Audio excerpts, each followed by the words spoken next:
Hey everyone, this is Kate from Moonflower Moments. Welcome and welcome back. Today I'm going to do a video response to the Somatic Sorceress and her video Pivotal Decks that have helped us to change and to grow.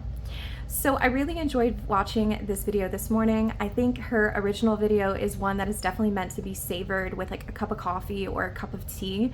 It's really one of those videos that you find on YouTube that kind of shifts the way that you think about tarot in general and reminds you of the beauty of tarot and why it is we do what we do.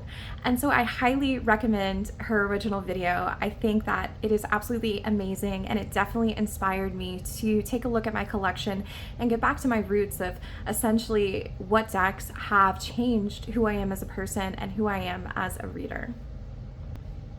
So she has eight prompts for us to respond to, and the first one is for us to share our most pivotal tarot, which is a deck that changed the way that I think and feel about the tarot, and the deck that helped me to advance my understanding of the tarot the most. So for this I picked what TarotTube lovingly calls Corte Ana. This is the actual name of it.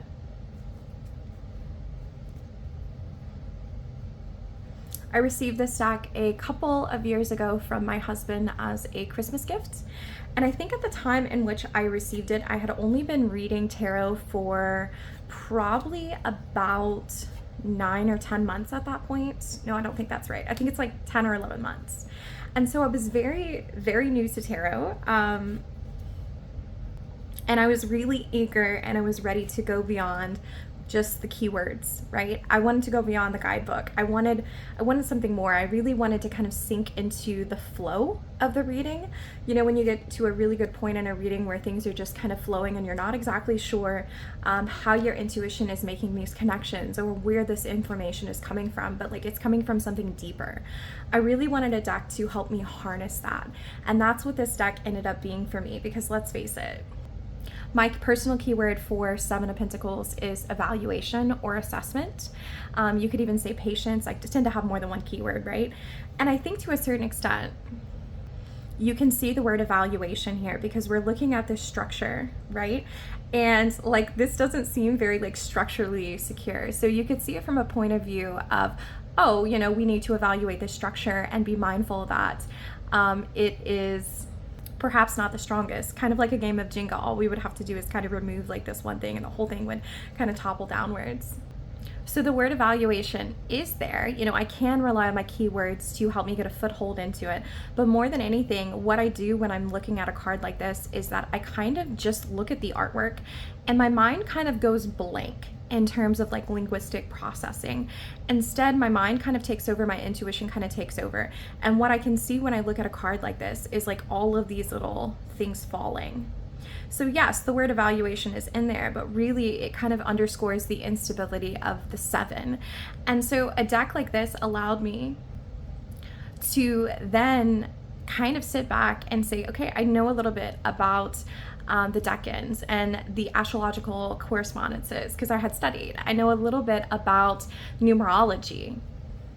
And depending on the day and depending on the reading and depending on what's near this card, I can actually sit back and allow my subconscious to pick what angle I'm going in when I'm interpreting these cards. And so I found this to be a very empowering process, because it gave me the opportunity to integrate a lot of different things that I knew about tarot, not just like my own keywords that I had created or that I had gotten from another book, but instead I can look at this and say, this is the Nine of Swords. And to me, this almost becomes like the emotional component of the Nine of Swords. It literally feels like someone, like there's something coming to a cruxus point.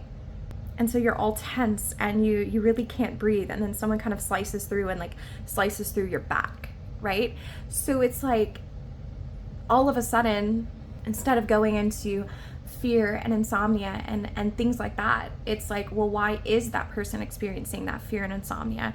A deck that is stripped back like this allows you to kind of get to kind of the root of what is going on within that energy. I just think that it's delightfully done. And I'm thankful that I got this deck when I did, because it was the deck that I needed to push me to integrating what I knew about so many other things and to give me the confidence to know that, okay, I don't have to rely on anything that's traditional. I can do whatever I want. You know, it's not a traditional deck. Like, it's not based in any system. And so therefore, I don't feel compelled to honor the artist and the creator's intentions by sticking to the system that they had put forth. It's genre breaking in a way that really is incredible to read.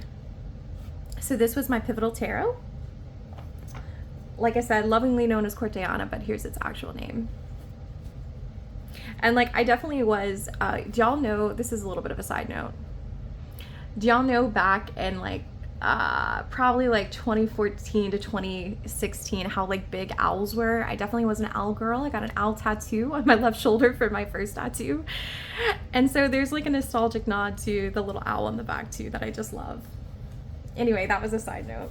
Y'all didn't need to know that, but I guess you did. Next is going to be a Pivotal Oracle deck, which is a deck that helps advance my understanding of Oracle in general.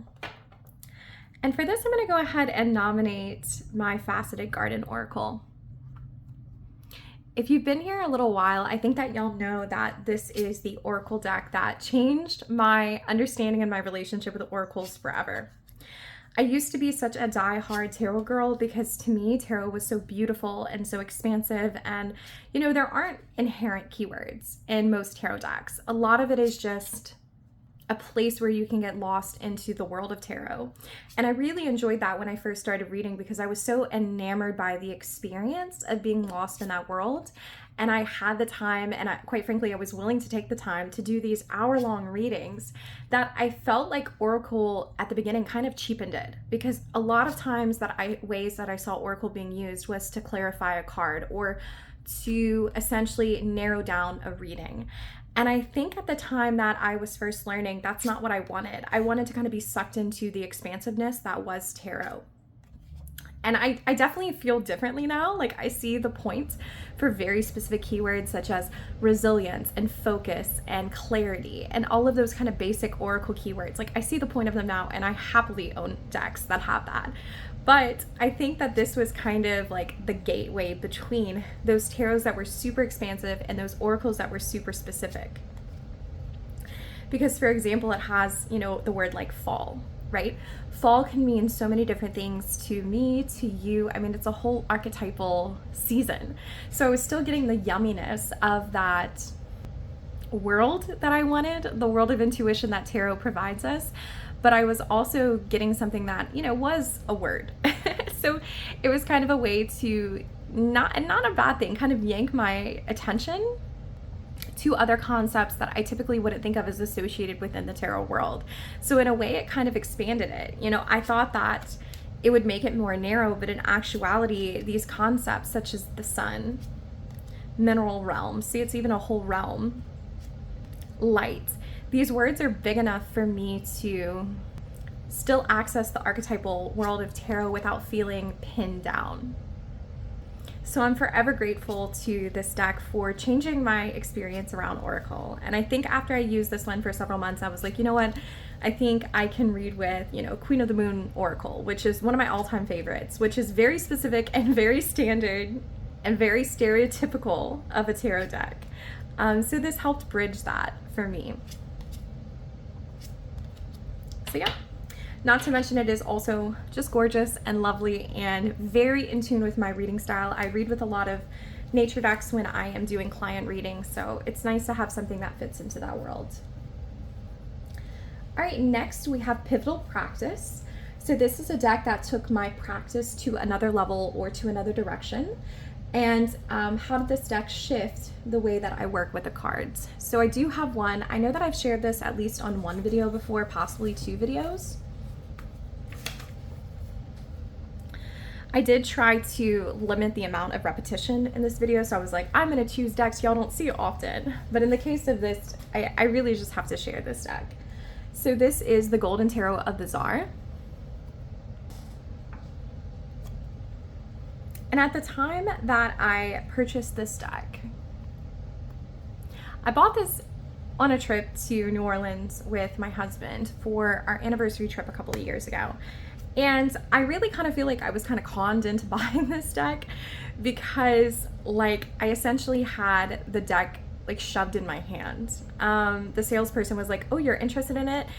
And like I kind of like I was like, "Oh yeah, maybe." And I turned my back to look at something else. And when I turned back around, he had already like opened up the deck, taken off the plastic wrapping, and put it in my hands. And I was like, okay. And I know I could have said no, but I was like, well, you know, like I don't know. There was something about the concept that like I had touched it. I had some weird superstitions about it that I don't know if I would have now, but I did back then. So I kind of started off on like a rocky foot with this because it is what I lovingly call my Jesus tarot. It has, I mean, it's all Christian imagery. The guidebook clearly references the Christian allegories and tales from the Bible. The devil is very heavily featured, and so it sat unused and unloved in my collection for a while, but I didn't want to get rid of it because I did get it, you know, on a special trip. So one day I was reading No Questions Asked by Teresa Reed, which is my #1 recommendation for a tarot book. And essentially one of the things that Teresa Reed put forth into helping us develop our intuition is that essentially, I'm gonna pick a card. We pick a card, we don't flip it over, we just look at the back, and then we like touch it, we sense it. And so I'm gonna do that now.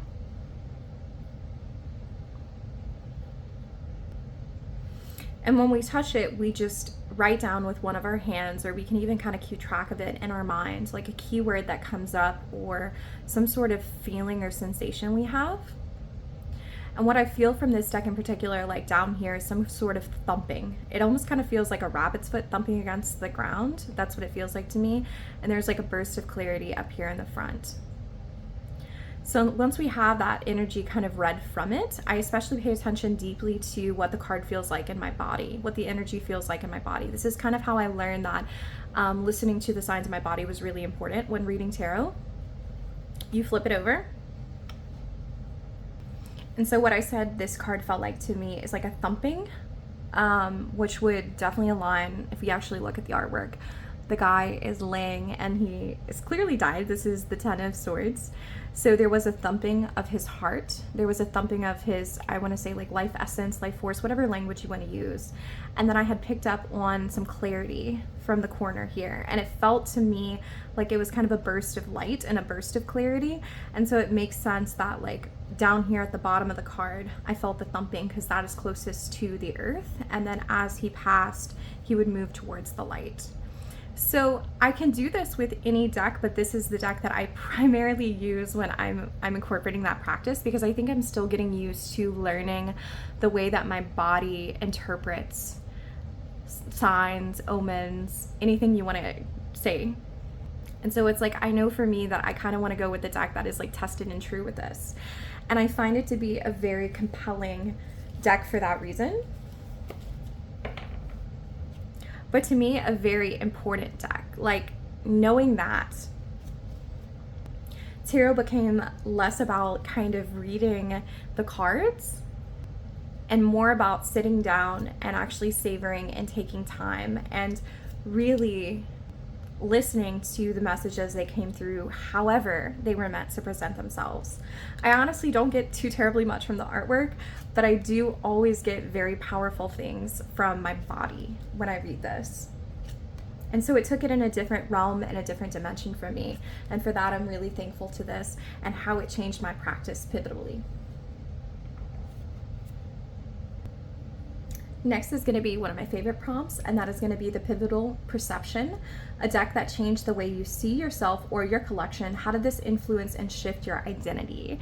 So I'm going to go with the direction of how, like a deck that changed how I saw myself. And for this, I'm going to share Tarot of the Mystical Dreams, or the Mystical Dreams Tarot. I have edged mine in this like lavender color. This was one of the first decks that I ever owned. And I oftentimes tell people that if I had stopped buying decks after this one and William Blake, I don't remember which one came first, but it was like I bought this one and then William Blake, or William Blake and then this one. They were like right side by side. If I had stopped after that, I think I still would have had a perfectly beautiful rounded collection that could have served every need for me. Like this this kind of was the deck that was like the end all be all. And then I still kept purchasing more, as we tend to do. But oftentimes I go back to this deck because it is the true kind of culmination of both my reading style, but also was such a deck that shaped me and my identity so profoundly. This is a deck that is hard to read. Like, it is a difficult reader. It's not an easy one. I'm not gonna lie and say that it is. I think that when I first learned that it had some Thoth influences, that made it a lot easier for me to kind of sift through it. Because there are some cards you look at and you say, how the fuck does this reflect like Seven of Wands? Or how the fuck does this reflect like Two of Wands? But when you take into consideration that Two is all about that duality, she's experiencing a duality of worlds right now, both within her sleep and then also within her choice to wake up and actually go through these paths and experience life. So the options are presented before her. Does she sleep a little bit more, or does she wake up? What choice does she have to make? That's associated with the Two for me. And so I can see it when I think about numerology. But the reason that this deck changed me in a very profound way, as like in terms of my identity, is because this deck forces me to slow down in a way that is very like confrontational and deeply appreciated. So a lot of times when I'm reading decks, I am trying to get those quick and dirty readings. I don't do myself justice by slowing down a lot. I feel like that's a motif that I've talked about here because it's just like something that has been on my mind lately. But because this deck is a little bit off the beaten path, and because it makes me to slow down, it actually forces me to sit with grief. This is a deck that I use to help me process grief work. And like the feeling of being the emperor, being the one that is trying to keep their foot firmly on the ground and like hold back this tidal wave of grief that's overcoming everyone around me. That's how I feel, and that's who I am as a person. And I do mean grief like death, but I also mean grief like grieving big changes or big collisions and upheavals in our lives. And because it is such a slow moving deck,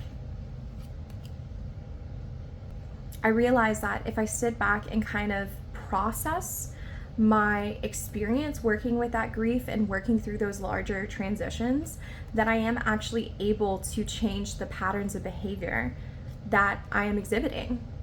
And that totally makes sense, right? Because if we analyze our behavior, we're able to make those changes. And so in that way, it's a very deeply empowering deck to me. But it taught me as a person that I am able to overcome more than I originally thought I was able to overcome. But like less so about overcoming. I'm allowed to like sit in it, and I'm able to sit in it, and I'm able to process it and not just like scoop past it. I also bring this deck to therapy with me every single time that I go. And my beautiful therapist, who is very tarot friendly, will oftentimes ask me, like, if you feel like you can't express your emotions verbally, is there a card in your deck that helps you to express that? And so there are times where I've completely ignored the title that's on the card. And I've just looked at the imagery and said, this is what I felt like in that moment. So this isn't like a real thing, but I'm looking at the card and I'm seeing it as an example. So I felt like I was someone that had to bring a package or bring a gift. Like my contributions are what mattered when I was trying to fit into this group right here. And it's like, that has nothing to do with the Four of Wands, right? That's kind of my own personal interpretation of it. But seeing cards in this way and having this tarot as a tool to help me articulate the big phases in my life helped me to identify who I am as a person and what I want to be as a person. So I would say that this is kind of the deck that helped me in all fronts, but really, really helped me to take back my identity and say to myself that I'm going to exist in a world and be in this world in a way that I want to be, not how other people want me to be. So this was my perception deck, which is Tarot of Mystical Dreams. All right, next I get to share some pivotal recommendations to you.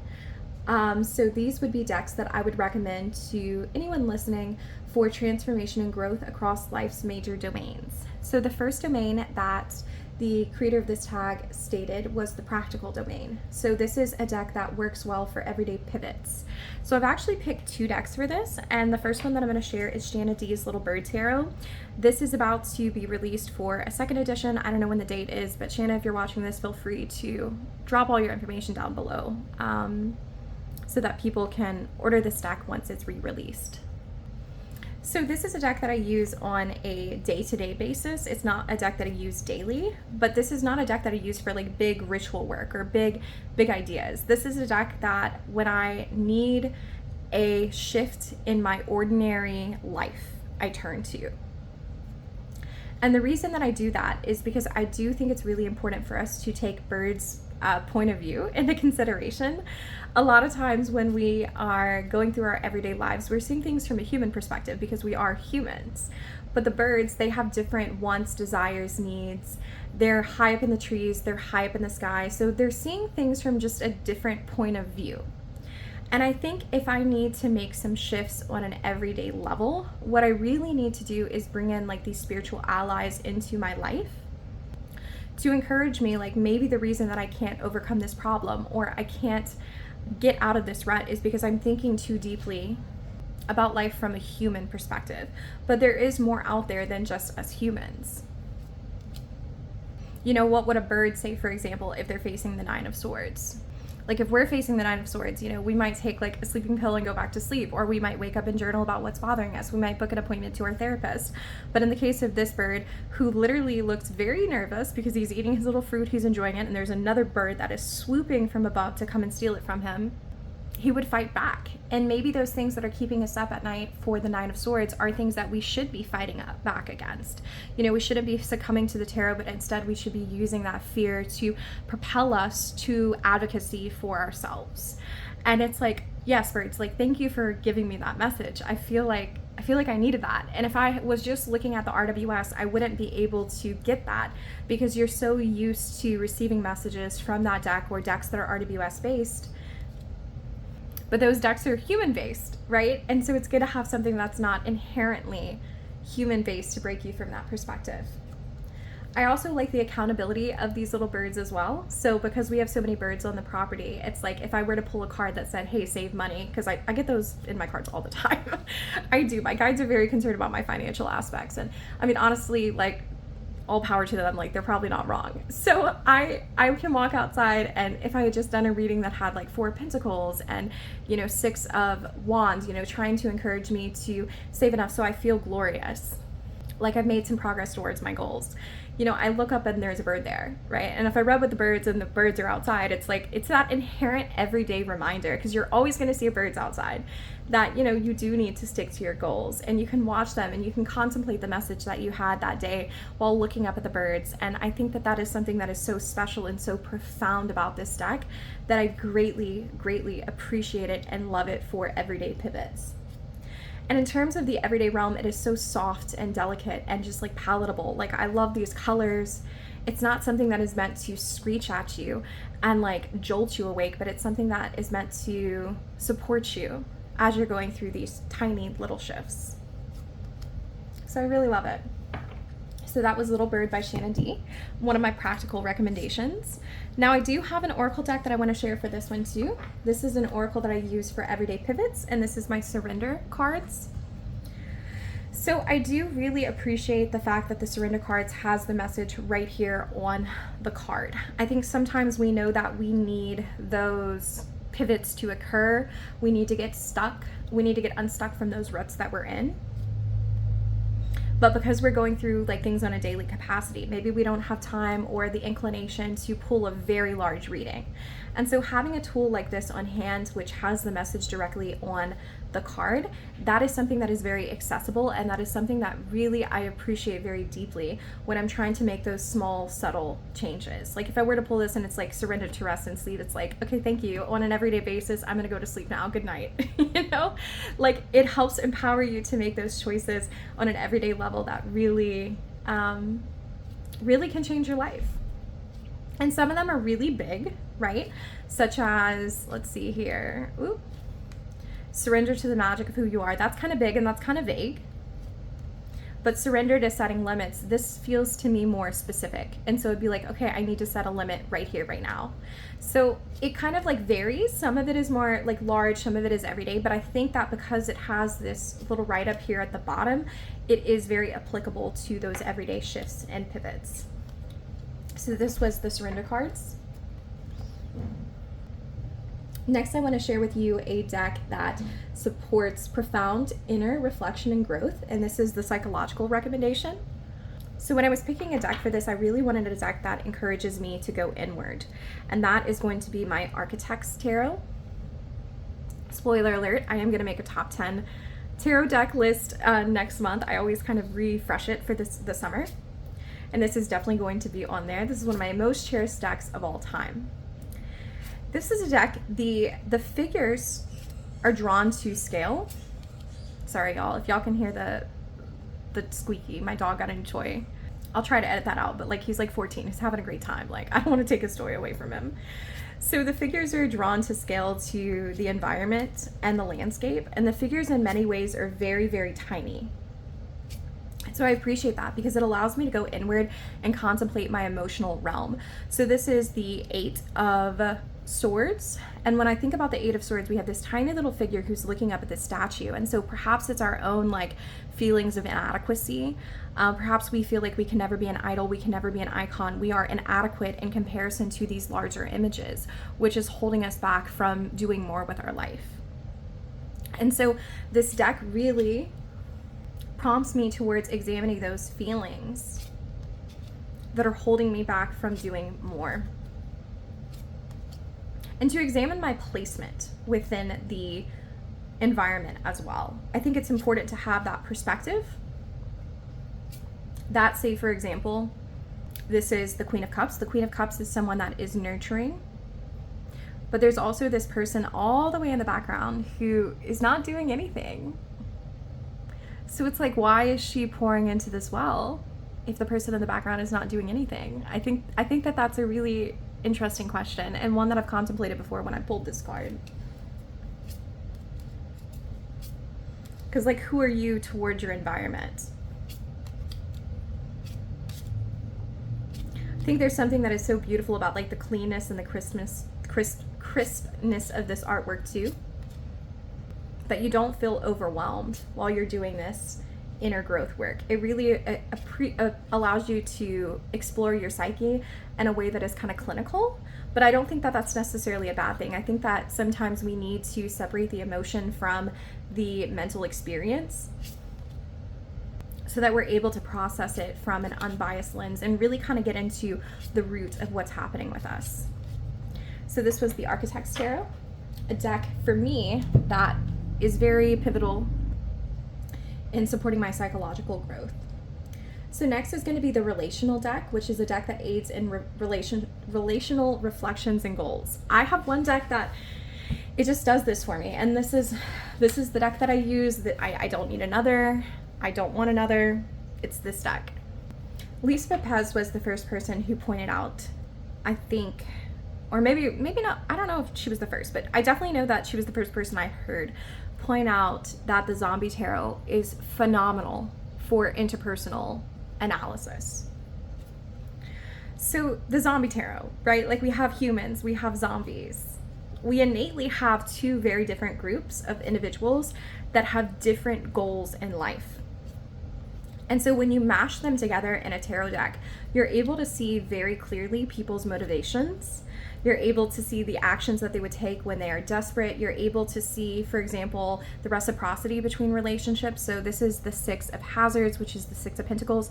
Yeah, this guy is giving this other guy a treat, but he's making him work for it, which really kind of shows like the ugly underbelly of charity. Like, what do you expect to get when you're being charitous? What do you expect to get when you're being generous? I said charitous, I meant charitable. But either way, and I think that there's a way that this deck kind of like shows you, look, the 2 of Hazards here. That's a very graphic image. So not even like looking at this with like the 2 of Pentacles in mind, but like literally like, who is chaining you up for their own benefit? Like, who is doing that to you? So I go to this deck when I need some serious questions answered, when I feel like I have been wronged, or I feel like perhaps my own behavior in a situation is not appropriate, because I can use it for interpersonal work as well. To say, okay, what is truly going on here? Yeah, we have the Ten of Pentacles, but in this family of wealth, you have these servants that have been forced into servitude by the humans. Like, why is that? So, like, in what ways is your legacy also oppressing other voices that need to be heard? I really just get this deck, and it gets me. Like, this is all I need. This deck is tear stained. Like, literally, there are a couple cards that are damaged from, like, my tears, because if I'm in a point where I can't process shit, where I can barely breathe because I'm crying so hard, like, this is the deck that I go to, and it always helps me to say, okay, now I understand what the fuck is going on, and I'm not going to participate in those patterns anymore. I will say that as I've developed my tarot practice, as I've gotten to learn more about myself, as I've gone to therapy, as I've opened myself up to new relationships in my life, this deck has gotten less use. But honest to God, like, I don't think that's a bad thing. This deck is extremely pivotal to me. And, like, if there's one deck on this list that I could really recommend to you, it would be this one. Look at that Temperance. Kind of stuck between, like, am I a human or am I a zombie? Stuck between those two worlds. So it's definitely not kitschy. I think that's the deepest deck that I own in my collection.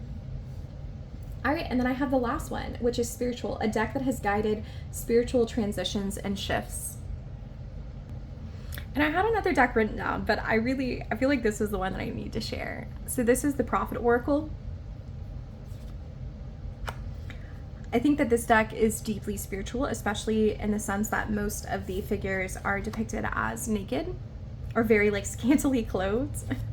And why do I consider that to be spiritual? Well, I think it really is kind of the true essence of who we are. Like, who are we behind all of these garments and these layers? Who are we behind all of these masks? That's one of the reasons that the Ten of Swords is one of my favorite cards in the tarot, if not, like, my favorite card, is because when everything is said and done, what is left? And I feel like this deck gets to the essence of what is left. I do consider working with these cards to be a spiritual experience. I only pull one a month because for me, the gates of his heart were flung open. A message like this is a message that reminds me to be connected not only to the people around me, which is being pictured here in the artwork, but everything else around me. How can I live with that full open heart? And to me, I think that's what spirituality is. Spirituality is the concept that there is more than just you. Whatever that is, there's more than just you. You are not a separate entity. You are part of this universal creation. You're part of this universal experience.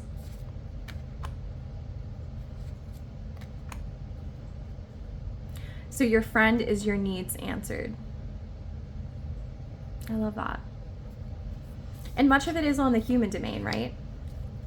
And, like, I do tend to be someone who really works more on a spiritual level with nature, but I do think that there is something to being said about, like, how humans are part of nature too. And I think this is the deck that reminds me of that and reminds me to be connected to the collective at large.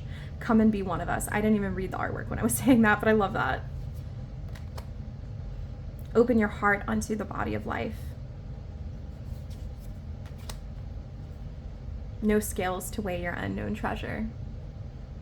And I like that. It's just an isolated verse. What is your unknown treasure? I could open up the guidebook and I could read the entire poem that this is from, but I like the concept of it being left vague. What is that unknown treasure? Make not a bond of love. I really love this. Be also the peacemakers. The earth delights to feel your bare feet, and the wind longs to play with your hair. Beautiful. So this is a deck that has definitely guided me through my spiritual transitions and shifts, and I think has just supported me in so many ways in keeping that open heart. All right, so these were my pivotal decks, the decks that have helped me to change and to grow. I am going to highly recommend that you watch the original video by the Somatic Sorceress. I think it's definitely something that's worth a watch with a cup of tea, something that's meant to be sipped and savored and enjoyed. And I really just want to go ahead and say thank you to everyone that was here. So I'll see y'all again next time.